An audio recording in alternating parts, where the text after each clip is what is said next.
Now that we know the sampling distribution of p hat, we can use that to answer probability questions involving a sample proportion. So here's the example we're going to work with. The proportion of the human population that is left-handed is 0.12. Mensa is an organization of high IQ individuals. That's IQs that are at the 98th percentile or higher. In a random sample of 150 members of Mensa, it was found that 30 were left-handed. What is the probability of obtaining a random sample of 30 or more left-handers in a random sample of 150 individuals, assuming the proportion of left-handers is 0.12? And then what does this result suggest? So let's go back through this. So often there's a lot of words in this particular problem. We're told the proportion of the human population that is left-handed is 0.12. So the population proportion of left-handers in the human population is 0.12. So that's our population proportion. What we're going to do now is go into the population of Mensa members and randomly survey 150 of them. And we're going to ask, are you left-handed or not? So notice my question is qualitative with two outcomes. You either have the characteristic you're left-handed or you don't. Okay. Right. We're told to assume the population proportion of Mensa members that are left-handed is also 0.12. Okay? And so that would mean that the mean of the distribution of p hat is going to equal the population proportion, which is 0.12. The standard deviation of p hat is going to equal the square root of p times 1 minus p over n. So that's the square root of 0.12, 1 minus 0.12, over my sample size is 150. So I compute 0.12 times 0.88, divide that by 150, and then take the square root, and I'm getting approximately 0.0265 is my standard deviation of p hat. So that gives me the theoretical center and the theoretical spread of the distribution of p hat. Now what I'm going to do is work on the shape. Remember, if n times p times 1 minus p is greater than or equal to 10, we can say the distribution of p hat is approximately normal. So we have 150 is n, p is 0.12, and then 1 minus 0.12. If I do this computation,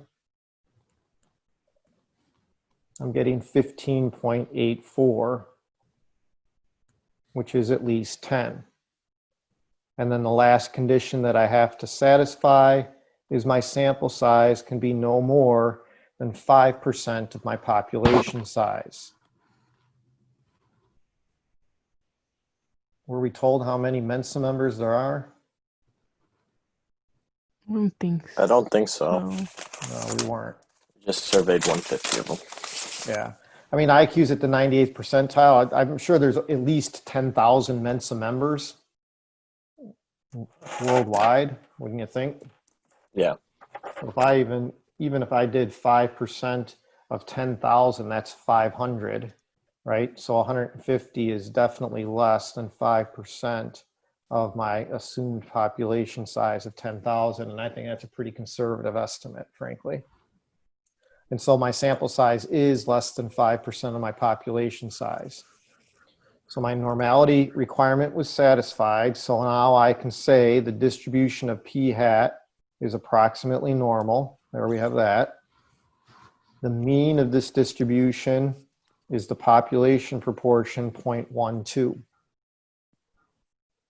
Now, when I did my survey of 150 Mensa members, 30 were left-handed, right? And I want to compute the probability of obtaining a random sample of 30 or more left-handers, right? So what I want is the probability that X is greater than or equal to 30. That's the probability of 30 or more left-handers. What I have to do is convert this into a sample proportion. You get the sample proportion by dividing by your sample size, which in this case is 150. And so what is 30 divided by 150? It's 0.2. And so what I want is the proportion of sample proportions that are going to be greater than 0.2. So to find that area under the normal curve, of course, we're going to go to StatCrunch. So here we are back at StatCrunch, and we're going to use the normal calculator. So we go stat, calculator, normal. The mean is 0.12.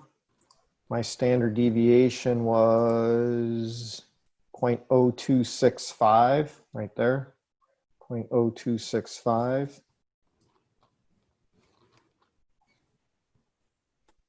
And then this time I want the probability of getting 0.20 or higher. Click compute, and I'm getting 0.0013 basically. 0.0013, which is about 0.001, which is 1 out of 1,000, right? So that's a pretty unusual result, wouldn't you say? Very much. Yeah. Right. So if the proportion of Mensa members who are left-handed is really 0.12, we would expect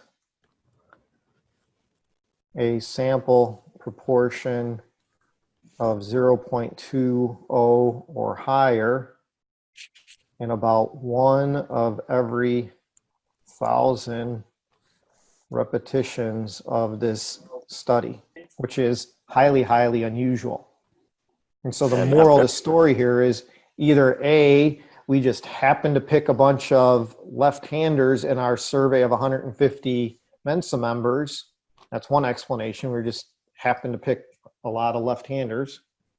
The other explanation, and the one that's more credible, believable to us, is that, hey, maybe it's the case that Mensa members just happen to have more left-handers in their population. And that's the explanation for why we got such a high sample proportion of left-handers. And so that's how we, just like we used probabilities back in 8.1 to identify unusual results for a sample mean, we use probabilities to identify unusual results for sample proportions. So let me summarize this. You need to know this table right here. When is the sampling distribution of p-hat approximately normal? What's the mean and what's the standard deviation? Okay, so that was the first part. And then the second part is implementing that by computing probabilities.